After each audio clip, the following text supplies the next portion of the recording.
Welcome to the What's Your Ceiling podcast. We're your hosts, Monty Wyatt and Paul Szynski. Wherever you are in life, there is a higher ceiling. This podcast is how you become aware of it and how to take action to push through it. It's time to discover your ceiling.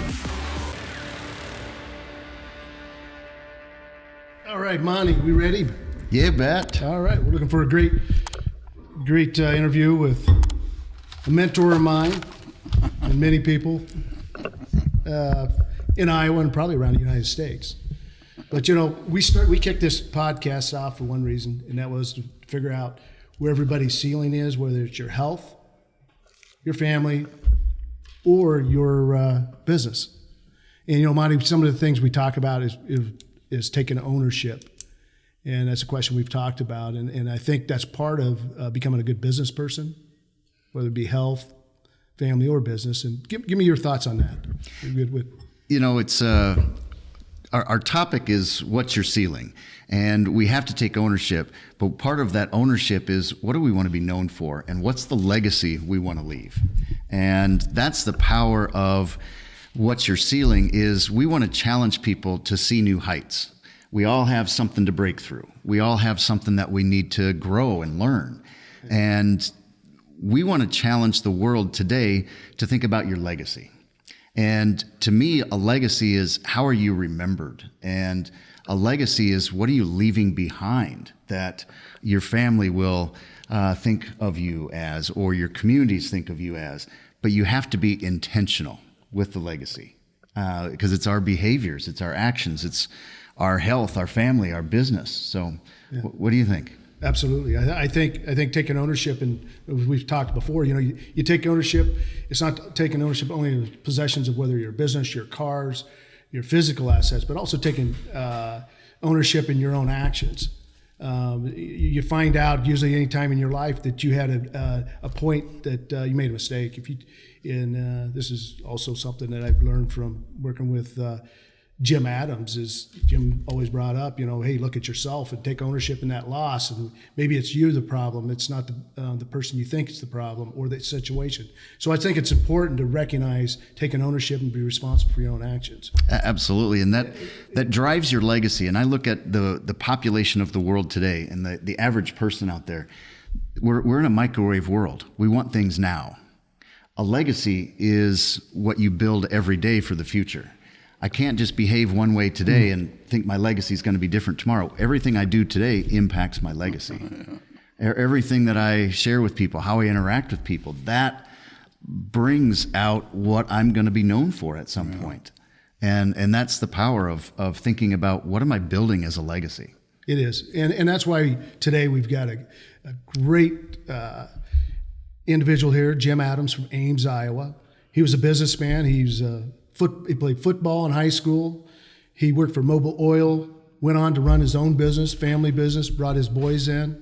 And I'd like to welcome Jim Adams. Welcome to the podcast. Well, I'm happy to be here. Well, great to have you. As you can see, he's a World War II veteran. Yeah. He's wearing his Harley jacket. Jim is going to be turning 96 years old in January, here in about 2 months. And he still rides motorcycles.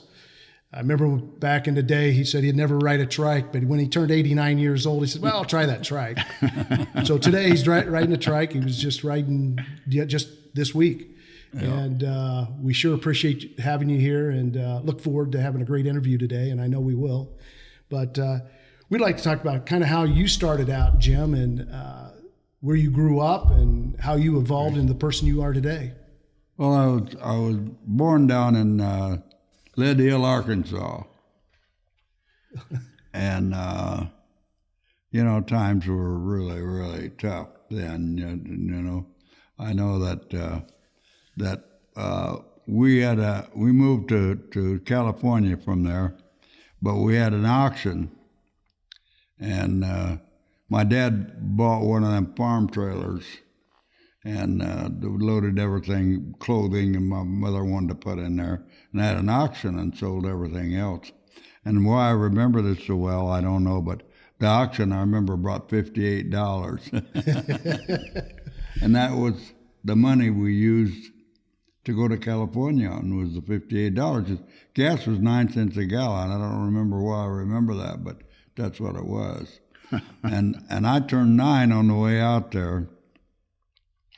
And they didn't teach women to drive cars back then. No women drove cars. And I had 2 older sisters, one 2 years older and 4 years older, plus my mother. And when I was 8 years old, my dad taught me to drive the car. And we went to California. We had this big trailer behind there. He would get back in that trailer and sleep, and let me drive. I turned 9 on the way out there. Now, women couldn't drive back then, is that right? Oh no! They never taught women to drive anyway. None of them. And like I said, I had 2 older sisters. The mother, they couldn't drive, but I could remember I had a pillow, but I couldn't sit on it because if I sat on it, my feet wouldn't reach the pedals, But I put it on my back. Yeah. And I could sit and I could just barely see over the handle, the steering, Yeah. And if I come to a real big town, we'd stop and wake my dad up, and he'd drive through town, and then I'd drive again. Yeah. And I remember talking to my mother, and I knew we never had no money. I'd never eaten in a cafe or anything, And I says, well, what in the world did we eat anyway? And she said, well, I'd just look for an area along the road, and we'd stop there, and I'd cook. I said, well, what the hell did you cook? And she said, biscuits and gravy. Yeah. So that's what we always had, was biscuits and gravy, I had another funny thing happen. I got out in California. Tracy, California. I don't remember where the hell that's even at, but I remember that was the name of the town, and rented a little house. And boy, I get out there, I went from Arkansas. These kids got bicycles out there. Well, hell, nobody down there in Arkansas had a bike. First of all, you didn't have money to buy one, but if you did, you couldn't ride it on them roads with them rocky roads anyway. There was no pavements or anything. So I get out there, and these kids got bicycles. Boy, I couldn't believe it. I'd sit out on the front porch and just watch them kids ride by on their bicycles. And the guy across the street, I'll never forget this, he come over there and he said, what do you sit out there on that porch and watch all them kids ride them bicycles?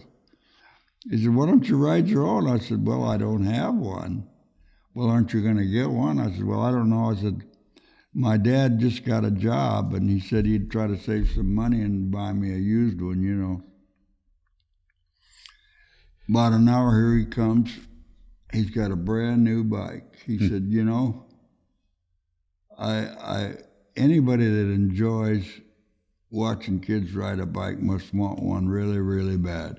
And I just bought you a brand new one here, he said, and he gave it to me. That's awesome. Now, wouldn't that be nice if you knew that guy or could go do something for his grandkids or something? But I don't have any way of tracing him down or anything. I don't even remember where. I just know what town I lived in. I don't even know what street it was on or anything. Now, this would have been like 1934, if I'm right. No, it was like 45, I think. It'd been, I think it's, well, okay. I was thinking it's 34. You were born in 26. I was born in 26, yeah. So you've been right around. But by the time you got your bike, it was about in the 40s. Yeah. So this was later on. But it was about 34 that you traveled from Arkansas to California. Yeah, Tracy, California. Yeah. And you had to go through the Rocky Mountains too, didn't you? With the old, was it Model T did you have, or what kind of a car did you have? 29 Chevy, I remember that. But one of the big farm trailers pulled behind it, with all our stuff in it. And he let me drive. Yeah.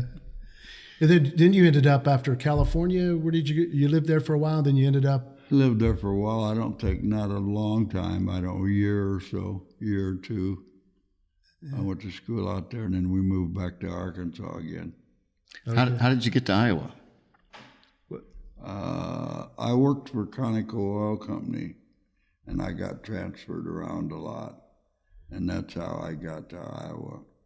But when you went to high school in Nebraska, I worked for Conoco before then, and they had made me manager, and we had a big factory there where we delivered all the service stations and everything. And they put me in charge of everything there in Des Moines. And that's how I ended up in Iowa. Yeah. And then I transferred and went to work for the other company. Was that Mobil Oil that you ended up with? But Conoco. Oh, Conoco. Okay. Now, when you were with Conoco, you were in what, South Dakota also? So Well, you had a Midwest sales force. Yeah, I there. ended up transferred me around some, but I ended up in Minneapolis, and I was in charge of all their sales in 4 states: Iowa, and North and South Dakota, and I don't know the other, in Wisconsin, I think. Yeah. Yeah. And then that's where you got a lot of your sales. What? That's where you got a lot of your sales training and Yeah. at that point. Now, I know back in the day, they taught you a chart at one time, didn't they? A what? A chart, a sales chart. You used to talk about how about employees. You keep the top half, you take the bottom half I out. don't remember what that was. Yeah, What they was they had some deal like that, and I don't remember either. But then I was in charge of sales up there, and they had company-owned service stations, and kept records on those. And I would get you get raised based upon all the different things they knew about those company-owned stations. I don't remember what it was, but. Yeah. Yeah, I remember back in the day when we used to talk about how you hired people, and you would always have a chart, and the people that are this part of the chart you had to let go, and you always keep building for the top of the chart, Yeah. which was unique, and it was. Yeah. And then you also used to fly planes. What? You used to fly a plane. Oh yeah, I owned my plane. I paid $2,500 for an airplane. When was that? God, I don't remember. That had been about 45, I think, or something. Well, it was down to Des Moines, Okay. and I remember my first cross country flight. It had one of those little things in the roof that when we wanted to level out, you'd crank it to level the plane out. Yeah. And I got up to the height I needed to go, and I started leveling it out, and the whole thing fell out of the roof down on the floor. So I had to hold it really hard all the way. I made it up to Fort Dodge, I think, or something, and I landed, and the guy helped me put it all back up in there then. Yeah, you used to fly a lot. Now, obviously back then you didn't have the technology, so you just followed roads. Well, what I'd do if I got lost, I just went down and looked at a water tower, to see what town I was in, and I always flew with a road map. I remember one time I lived up in Sioux City for quite a while there, and I was working down Des Moines too, and I had that plane I'd paid $2,500 for, and I'd fly it back and forth, and I'd just follow 141 highway. Yeah. And one time there was a bad headwind, and the higher you went, the worse the wind got, So I was flying really, really low, and I was just going to follow 141, and I saw a blue Pontiac down there. And pretty soon I figured out, hell, he was going faster than I was. Car outran your... No, he really was. He was going faster. I suppose he was driving 65 or 70 or something, but I wouldn't. Mine was reading 100, but hell, on that headwind, it wasn't going about 50 probably, Yeah. Now, you flew that plane, and how long did you have that plane? You had that plane until... Oh, a couple of years. Yeah. Not very long. And I sold it. Right. And then also you... got my $2,500 back. Got your $2,500 back? Yeah. And then you also started to go to. When did you start going to Arizona? Because I know you got a place in Arizona and Iowa. Is it? Yeah, I don't remember what was the first year I started going down there, but I've been going down there now for quite a while. Well, I have a nephew that lives down there, and he got in the real estate business, and I financed him, and I loaned him. Well, when I sold the motorcycle shop, I had some money, and I loaned him $1 million, and he's got 50-some rental properties down there now. Just got a ton of money. He's done well, hasn't he? Oh yeah, really, really well. Yeah. Because, well, I had a little 2-bedroom on a cul-de-sac. There's 20 of them in there, and I owned one of them, and I think I give $1,800 for it or something like that. Yeah. But I had one, and there was in there where people would move quite a bit, so I just kept buying them, and I ended up owning them all. Oh. And then I sold them to him too. But he's done really, really well. And that was back in the mid-'70s, wasn't it? He started 70s, early 80s. at least No, that was probably 80s. Well, no, I'd say 70s. 70s. Yeah, it is. Back when you first started working for Conoco, it was during the summer, and you were out doing a painting operation for them? Yeah. And they, I don't remember, they had me, I just go around paint pumps, and then the sign, I'd paint we owned the sign. Even though other guy owned the station, we owned the pumps. We furnished the pumps and stuff. And I'd go paint the pumps and put new signs on them and what have you. And they give me a company truck, a van. So I carried all this stuff in the back of the van, but it was a company one, so I got to use it for free.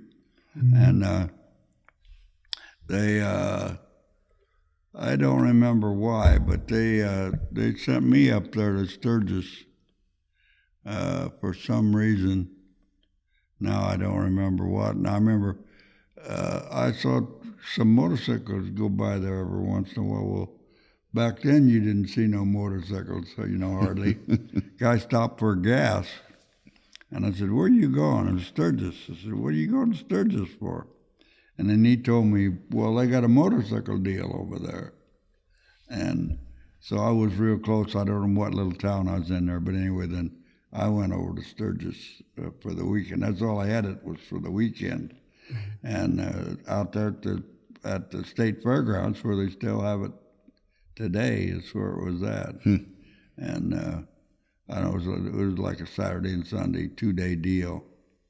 But, what year? So that was the first year of Sturgis then? That was the third year. That was they had the first one in 40 and the second one in 41. They didn't have any during World War II, and they didn't have any in 46.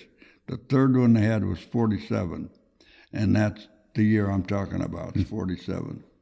Yeah, and I believe, from my information, you've been to every Sturgis. Yeah, up until COVID. Ever since then, I've never missed one. Every year I say, I'm not going, and they go, "Oh, what the hell, you haven't missed one yet. You might as well go." Well, actually, you used to be a flat track racer. Oh, yeah. And to my understanding, there's actually a statue and a plaque up there of Jim Adams. Well, yeah, there was, that's partially true, but not totally true. It was, back in the old days, you'd start racing, and they had novice and juniors and seniors, and you'd start racing, and you'd win races, you'd get points, and you had to make, I don't remember what the points was, but let's say you had to make 20 points, and you'd get advanced to a junior, what they call a junior, and then you'd get a yellow plate, and then you gained 30 points racing or something, and you got promoted to a senior, and you had a white plate. and they called that the White Plate Flat Trackers Association, and had a monument there in the park. And you had, if you were a White Plate Flat Tracker, then your name was on that. Okay. And mine was there, and of course it was at the top of the list, and I'd go out there in the summertime because people would be looking at that thing, you know, and I'd tell them, I'd say, you see, I'm Jim Adams. I said, that's me. And I said, the reason I'm at the top of the list there is because I was better than anybody else. And then they figure out it's alphabetical.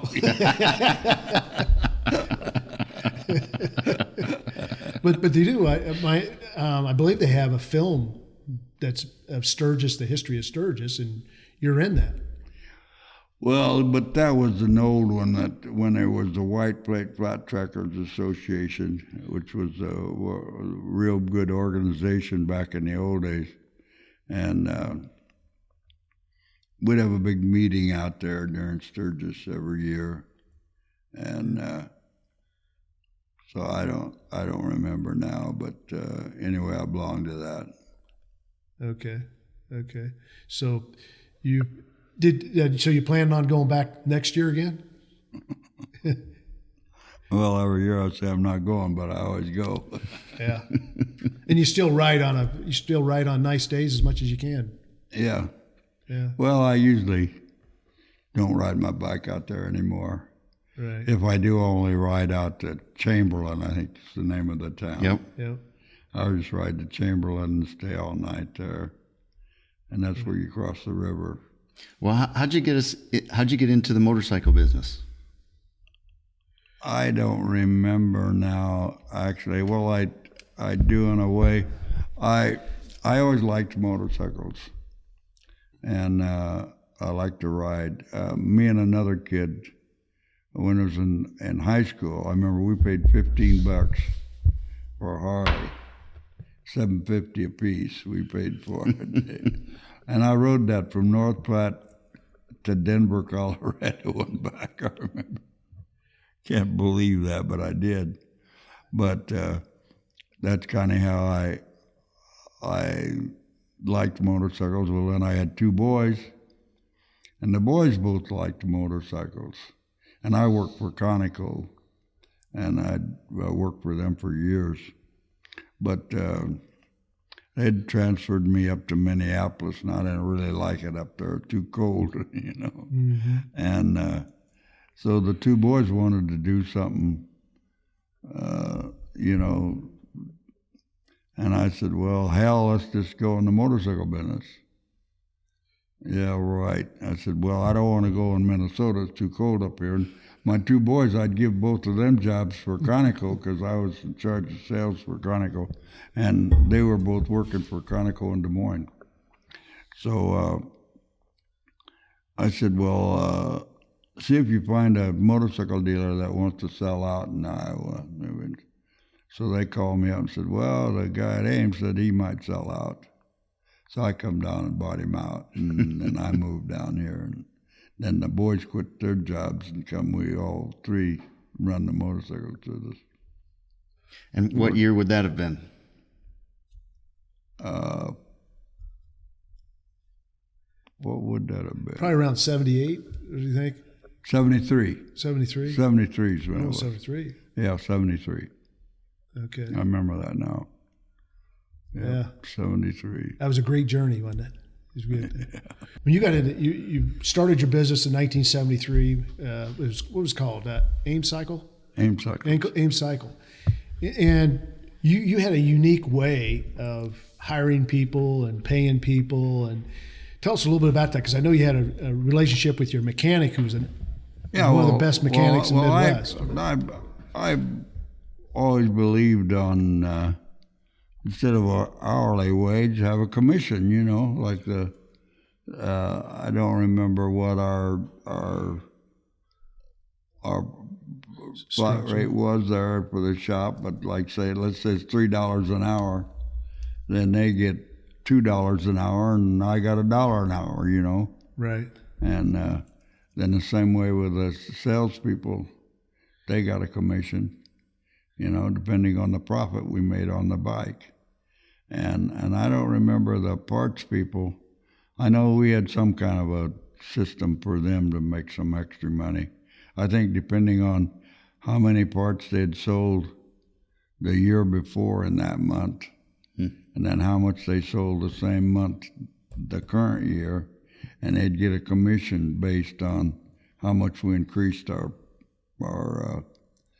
volume, So that'd give them an opportunity to try to sell as much as they could. Mm-hmm. Not only that, also, Jim, didn't you also have your mechanic on commission? Yeah. And he made a ton of money, didn't he? What? I mean, your mechanic back then made a lot of money and did a good job and got a lot of product out, didn't he? Well, it did work hard, and put in a lot of hours because that's the way they made money, Yeah. Yeah. Same with the salesman.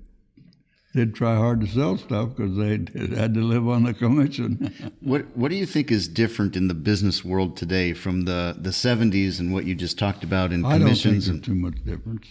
You don't? No.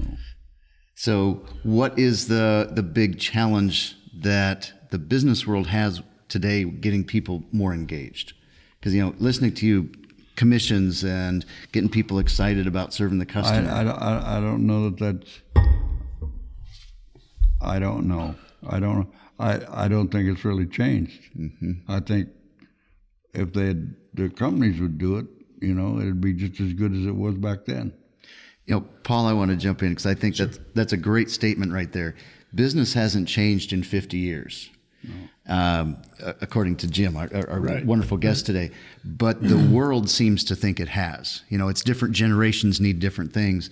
But in reality, it's the more we engage with people, the more we ask questions, the more we get to know people. You think about your pay structure was commission based. You get paid for working hard. Yeah, you bet. Today, people get paid just for showing up, and it doesn't work as well. So I'm really glad that you shared that. You don't see that things are different. It's that the companies need to make sure that they're doing the right things for their employees. Is that what I heard? You bet. That's a great way of putting that. I think what we're looking at is it is about the people, and the saying is, people that complain about bad employees, maybe you're a bad business person. Maybe you ought to regroup and figure out a better way to pay your employees, what incentivize them to be the best that they can as an employee. And I thought that was you did a great job at that, Jim. I remember back in the day, we would ride bikes and we would we'd always ride over to your shop. Everybody liked hanging out at Ames Cycle. His sons would be there talking to people. Jim would come out and talk to people, but it was a social event too, which was, I think, because Jim was all about people and I think that's a big part of your success is understanding how. Well, one thing too that I've never understood, but the guys just like their name, I guess. But so many businesses, their business is their name. Well, that don't mean nothing. It's like me. I had Ames Cycles. Well, that said where it was at and what it was. That's right. And that's a hell of a lot better than Jim Adams, But so many guys want their name on there, It's about ego. Yep. They make it about them instead of about their people. You bet. Yeah. But there was it's been probably about 4 years ago, in compliments to Jim, there's an annual bike ride named the Jim Adams Ames Cycle Bike Ride. It's been started. I've been part of with Gary Friel and a group of other people, Ed Lahart, Jim Sinclair, Bill McGee, several people involved, Jim Peterson. But it's been an honor. We've been on this trip. I think we're going on I think it's 4th or 5th year now, and I believe it's 4th year. And we do it the last weekend in June of every year, and Jim's rode in it every year, and we got another year coming up, and it's a lot of fun. Yeah, you bet. So thinking of your business for years, what advice would you give to a business leader today, a business owner today with their people? I don't know what advice I'd give. I really don't. Anything that you'd suggest that they do different or they think about that was successful for you that you think they should get engaged with? Well, I any business it depends upon the employees you hire and train, you know, and that's the most important part of the business is your employees, and if you don't have the ability to hire the right ones and train them, you're not going to be very successful either. So you have to hire the right people and you have to train them right. That's a great point. There's so many places of business where they hire people just to get somebody on board and they don't make the time to train them. No. And then they get frustrated. Well, if I train them, they're going to leave. Well, you don't want to train them. You want them to stay. So which is better, to train them, and if they leave, I'd rather have them trained so they can do great for our customers. You bet. So I love that. Yeah. Jim, you got maybe you can expound a little bit on when you started out a little shop on Lincoln Way and what your growth strategy was. You had concerns maybe because you were a Honda and Harley dealer. That was Honda only. Yeah. And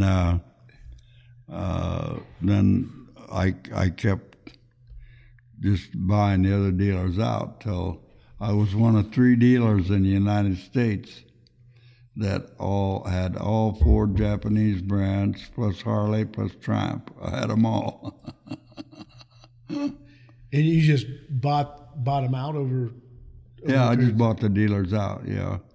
And you're on Lincoln Way before you went to 13th Street? Yeah, it's that sign shop there now on Lincoln Way. Yeah. You know, where the sign shop is. That was well, I only had half that building. The guy lived behind it there, owned it. He lives in that house right behind it.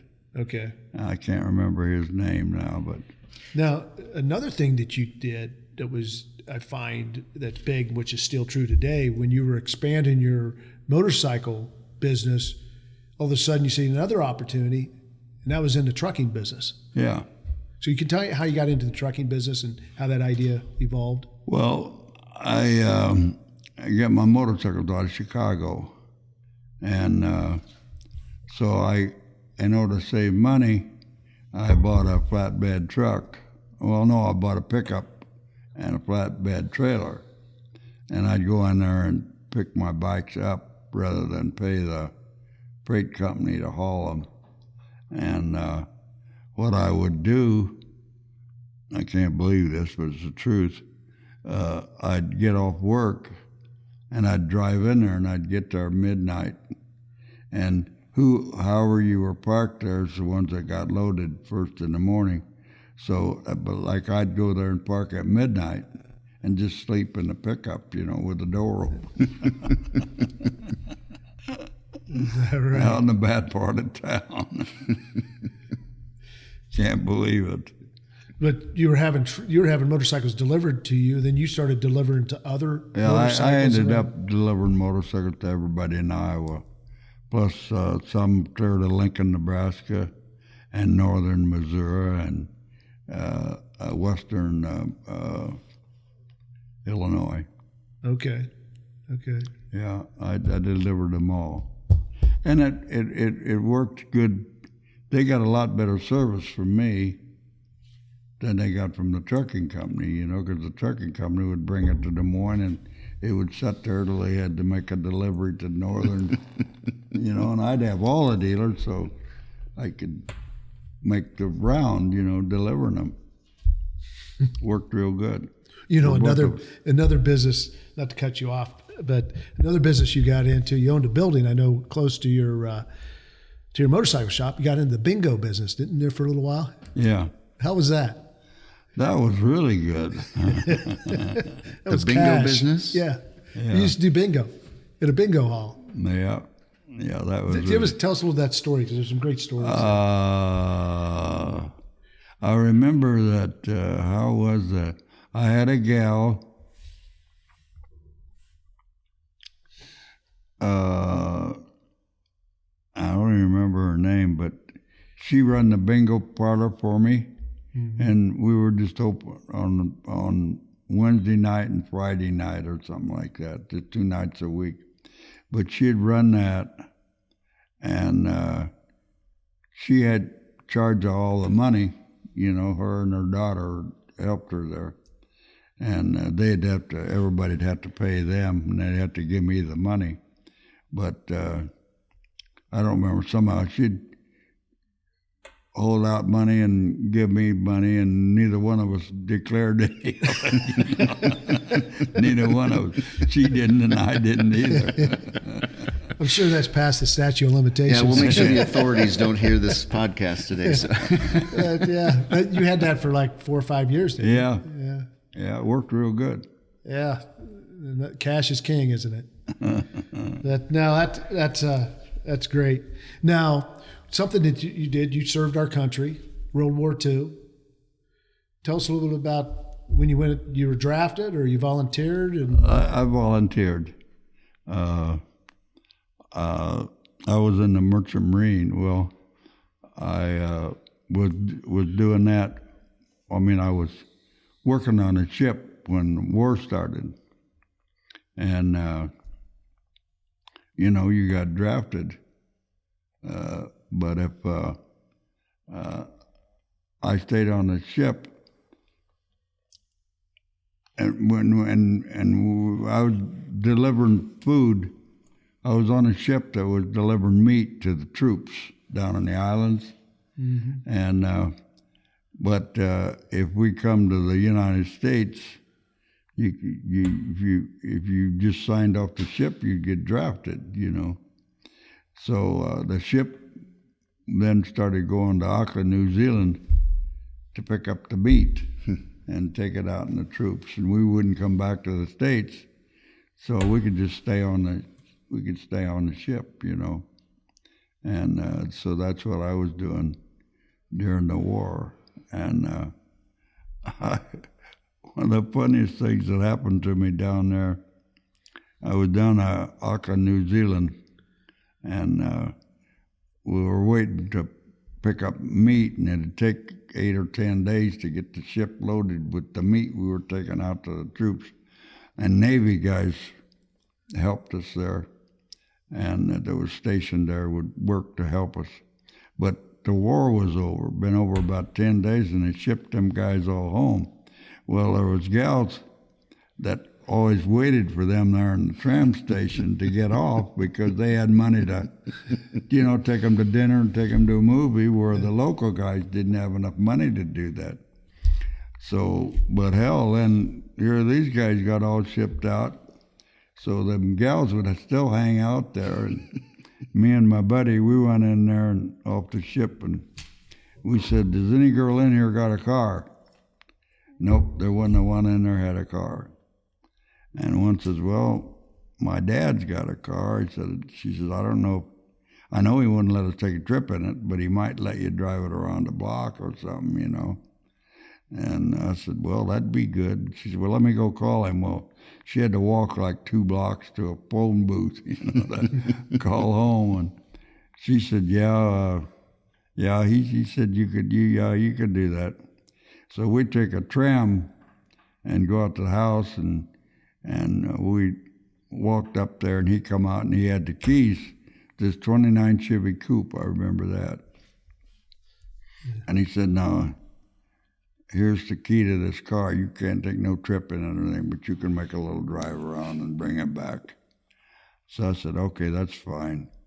Well, so go out there and open the door, and son of a bitch, you got to sit on the right side of it, The wrong side. Yeah, you got to sit on the right side of it, and the shift's over here on the floor. You got to use your left hand instead of the right.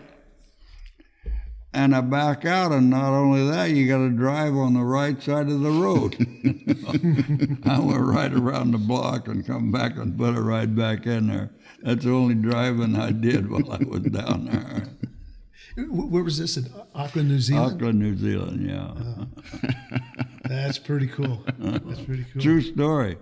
Well, I remember Gary's a real good friend of yours is here watching today, and I know you guys had a trip to Tijuana one time on a motorcycle. You remember that trip? We got Tijuana toy run with Easy Riders. Yeah. and you had someone that didn't you about lose your ring? Yeah, and I got robbed. Yeah, tell us that story. You were riding with a group of guys. You rode into Tijuana, and tell us that story. That's quite a story. Well,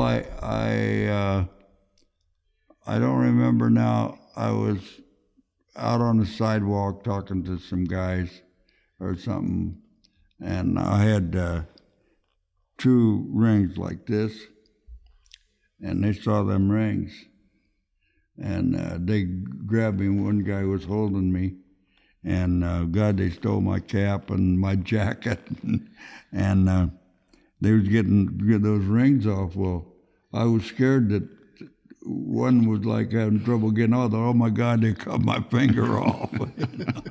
But they got the rings off.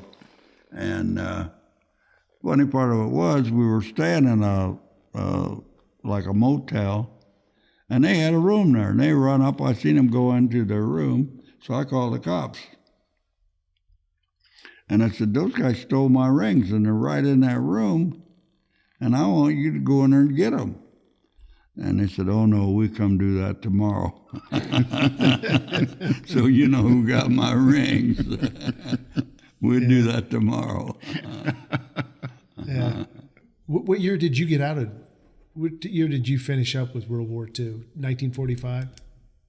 Yeah. I was aboard ship there, and I don't know, I'd been gone for, 4 or 5 months or something on a ship hauling meat to the troops. And for some reason, they sent us down through the canal and into New York. Usually we were flying off the West Coast instead of going over there. But anyway, we went into New York, and we were going to go from there to France and back. And I don't know, it was a short trip. And so I called my wife and said, I can sign on there or not, and it's a pretty good paying thing, and it'd be a nice trip for me, and it would only be gone 60 days. So is it okay with you if I do that? And she said, why don't you just sign on for the rest of your life? I said, I'll be right home. Guess it wasn't okay. No, I went right home now. And I'll be right home. I bought a car, I remember that. I remember what it was, but cheap car, and drove it home from New York. You've had all kinds of experiences. You've lived in many places. You've been a part of a lot of things.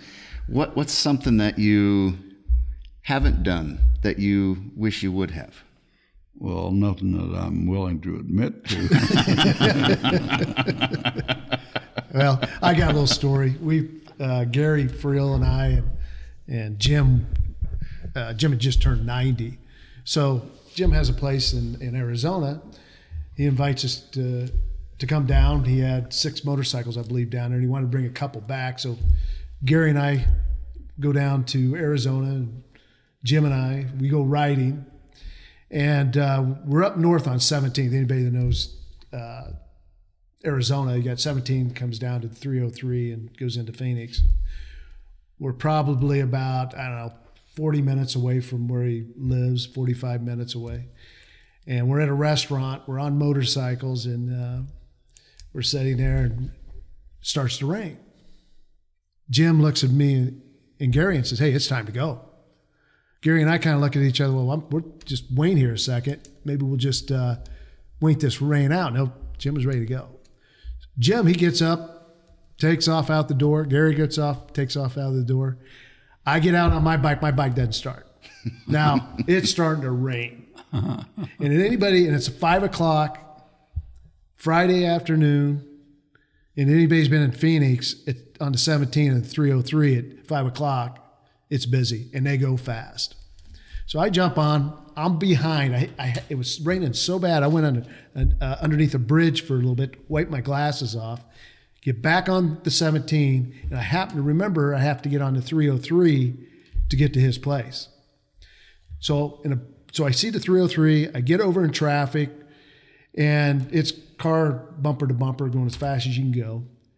And at the stop sign, there's Gary and Jim Adams. Now, Jim Adams is 90 years old. He looks at me and he goes, "Keep the fuck up and don't go under 75 miles an hour." And I look, okay, boom, they're gone. So, to give you an idea. You weren't offended, were you? No, I wasn't. It rained and rained all the way there. And we get into his driveway, parked the bikes, and the rain stopped. The sun came out. Of course it did. But that gives you an idea of Jim Adams, the great writer that he is and still is. He rides when there's a nice day, he's on his trike. He's out riding today, and it's great to see a guy like that. He's 96 years old in 2 months. He's, I think we all got our health issues, but he gets up every day and he always has a positive attitude and drink a lot of beer. That helps. Well, I love it. You got to drink. What's your favorite kind of beer? Yeah. What kinds? Yes, all of the above, right? Cold. Yeah. Cold beer, yeah.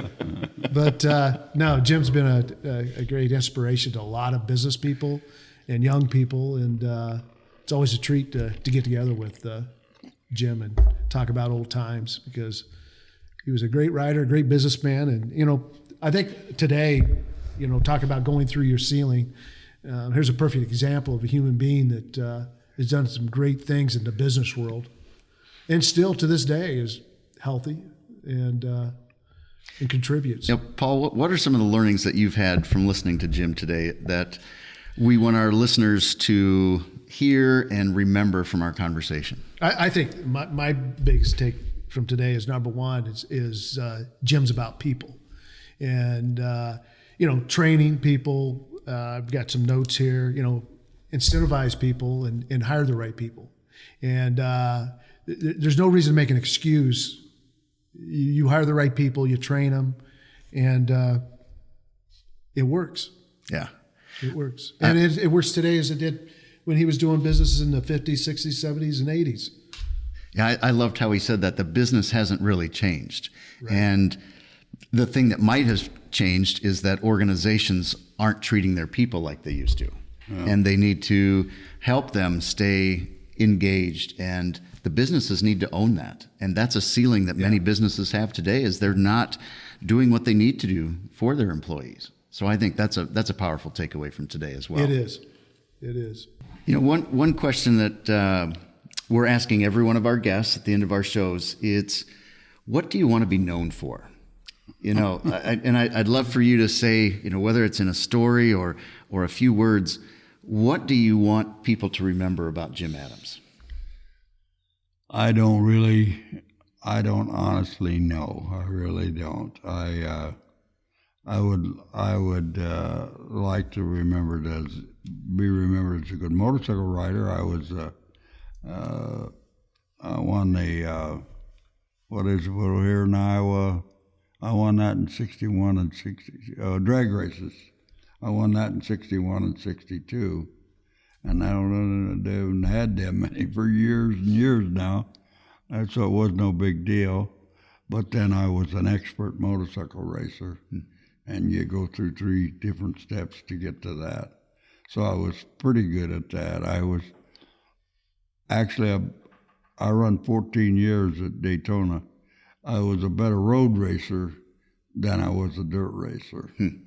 But the problem with that was they don't have a lot of road races, You probably have rode every state in the United States, haven't you? You rode a motorcycle in every state in the United States or close to it? I don't, not all of them. I rode most of them, yeah, but not all of them.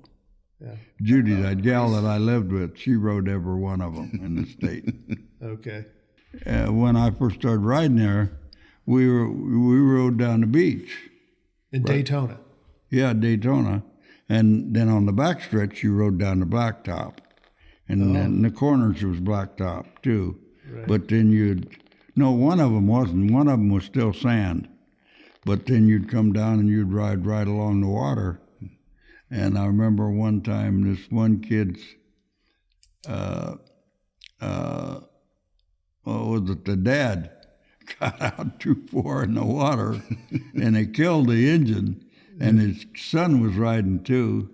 And his son goes by and holds up his finger, you're like, one more lap. And he come around and he stopped and put his foot behind him and pushed him and got him going. Yeah. He went right by him. It was a one more lap. Then I'll push you out, huh? That's a true story. We still ride on Wednesday night in the summertime. But we rode more up there for years. You know, we'd have weekend rides and Wednesday night rides and then weekend rides too. You did a lot of that in Ames, Iowa, but you also did it in down in Phoenix, Arizona too. You used to have rides. Well, yeah. Down there we ride every day, but Sunday. Every day but Sunday. Mm-hmm. Yeah. Currently with the Legion Riders? No, that's just a group. Any group, not a single group, just whoever shows up, you know. Right. And like I said, what's really nice too, we never have a schedule. We meet at McDonald's and stand around and talk, and somebody wants to go to some cafe someplace, that's where we go. And like I said, we go at 7 o'clock in the summer, somewhere for breakfast, and we go in the wintertime at 9 o'clock, and we go somewhere for lunch.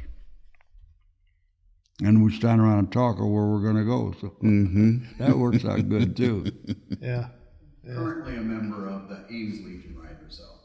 What? You're currently a member of the Ames American Legion Riders, yeah. And you helped start Now, we are riding over at 4 o'clock on Sunday afternoon. Every Sunday afternoon. Now, we won't this winter, but Right. we have some rides, but we do have those Sunday rides every Sunday, 4 o'clock. And don't know where we're going. We just stand around and talk and decide where we're going to go somewhere and eat, you know. Yeah. do everything around food, right? Yeah. So you started, what 2 clubs did you start? Well, I didn't start Women on Wheels, but I've been a member of Women on Wheels. The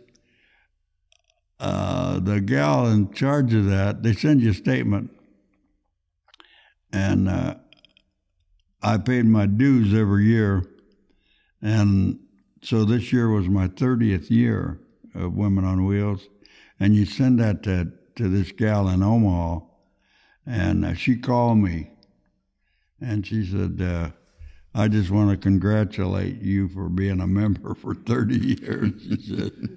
Well, it's a women's club. How did you get in a women's club? Well, it's a women's club, but those guys belong to it. Oh, okay. Okay. Only a select few, right? You're 96. Yep. Amazing story. I think your girlfriend's 54, so you guys are close in age. No, it's been a treat to have you here. Really appreciate you coming down. Okay, you bet. It was my pleasure. Thank you. Thank you very much. Thank you.